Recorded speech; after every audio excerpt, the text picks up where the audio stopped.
It's a really Mm, interesting model of just looking at what are the thoughts that you're putting in your brain and what are the thoughts that are just swirling around there. And there's another coach, Kara Lowenthal. She talks about how your brain is kind of like a drunk cockatoo. It's just repeating things that it hears. mm, There's no like rhyme or reason to it. It just like has all these things that it's like, oh yeah, and don't forget about buying eggs. Like there's all this like, huh. oh, and you aren't worth anything because I learned that when I was 6. Like there's just all this stuff that's getting Mm, repeated in your brain.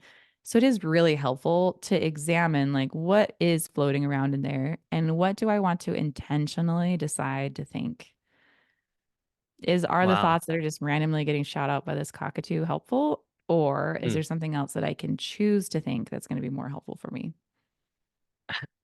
I feel like you're also really good at these super memorable, like, I hate to say one-liners, right? These little like Yeah. snippets that I'm always Yeah. like now I'm never gonna forget the Right. drunken cockatoo. I'm like, oh, I'm doing that drunken cockatoo thing, and I'm like, okay, like Yes. what? Like, let me choose a different story that's like more empowering. Right. That's awesome. Wow.